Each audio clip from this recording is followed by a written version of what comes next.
难道只有足够闪亮的瞬间才算得上是美丽吗？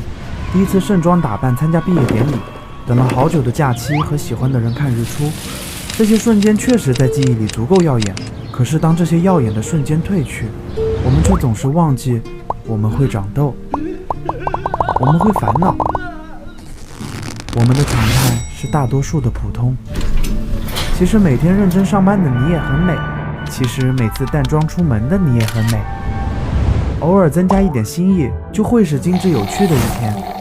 正是因为有了这些平常的美丽，才能有那个耀眼的你。人并不是为了几个瞬间而活的，而是当下的每一个瞬间都值得你打扮的艳丽。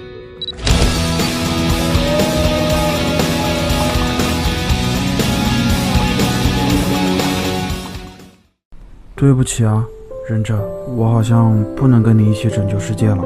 为什么？这不是你的梦想吗？我没有时间了。可你已经是大人了，大人不是有很多自由的时间吗？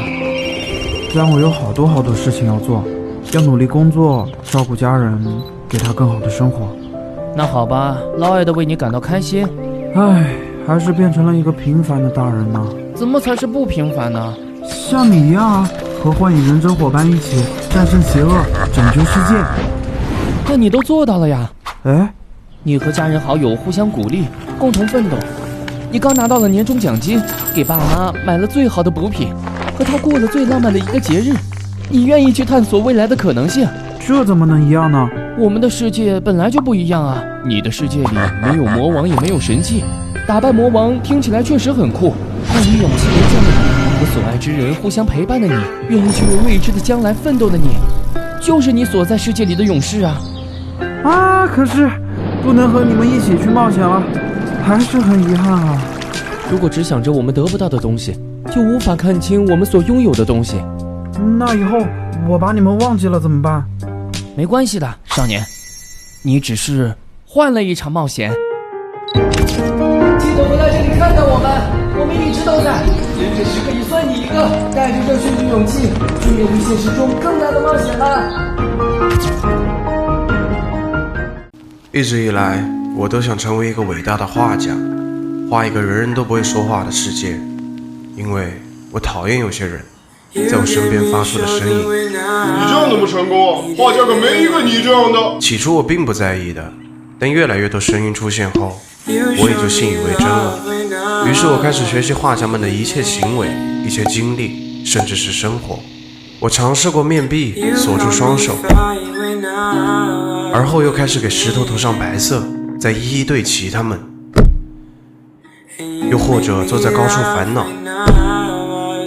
小时候踩着自己的影子玩，没想到长大了却是追着别人的影子跑，跑着跑着，原来的我也跑丢了。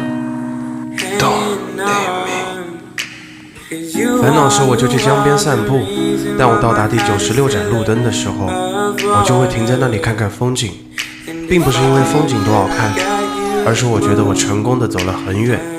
可今晚那盏路灯就在前方，我却不知道到底是该学着毕加索的样子走过去，还是齐白石，还是梵高呢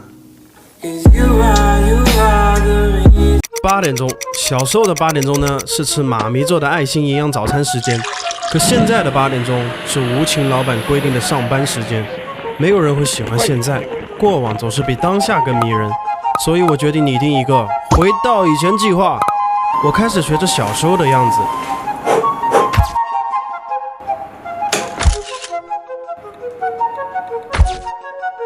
现在就只差一件事，吃到妈咪的面条。可是我距离妈咪521公里，我可不想吃寄过来的面条坨坨。于是我寄希望于自己做的意面上。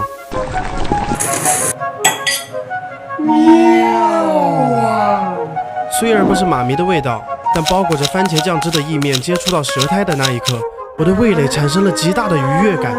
原来我自己也能做出不错的早餐。可奇怪的是，我还是留恋小的时候。明明现在过得也不错，可以随意干任何想干的事，吃任何想吃的东西。也许让我留恋的并非是小时候的美好，而是我再也无法回到小时候的遗憾。当我懂了这个道理以后，我想我更应该珍惜现在了，因为在未来的某一天，也许我也会留恋现在早起上班、独当一面的日子。感知力是一种奇妙的东西，从小我的感知力就很弱。别人看着电影满脸激动，我在旁边两脸懵逼。他们总爱哼唱的音乐，无论如何我也没有兴趣。朋友们对自己的脸高谈阔论，我觉得我们已经渐行渐远了，这让我这个只有18岁的小朋友心中充满了大大的问号。感知力强的世界是什么样呢？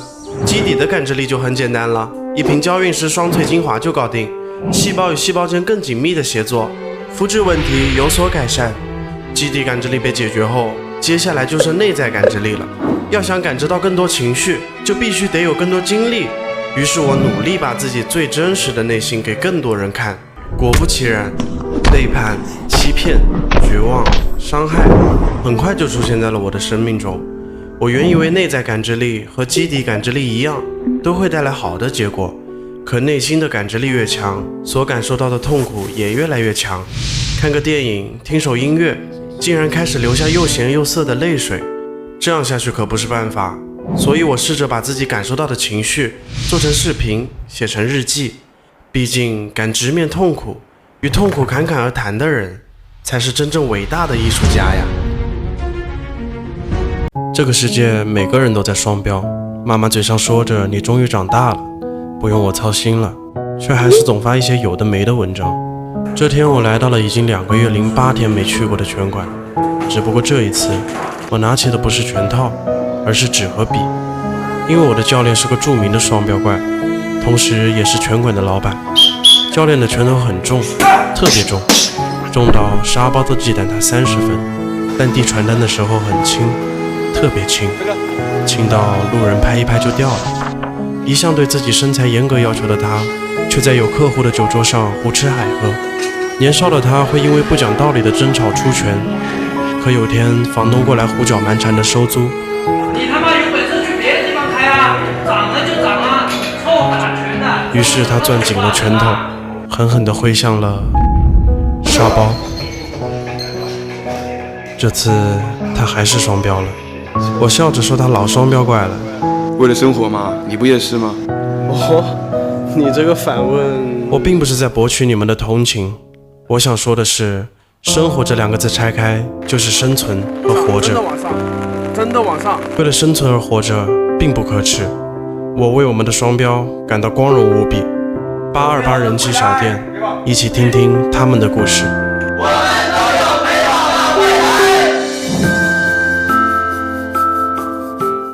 我一直觉得从来没有人可以真的懂另一个人。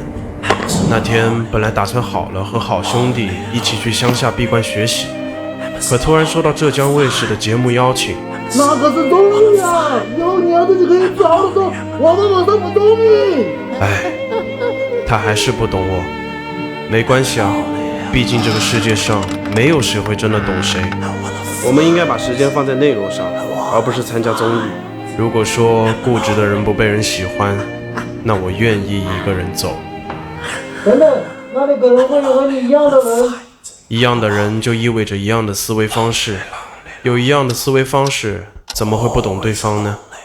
这真是个无法拒绝的诱惑。走吗？去看看吧。其实找到一个懂我的人并不是最重要的，最重要的是能看到这个世界上还有一群和我一样的人，我不是一个人就够了。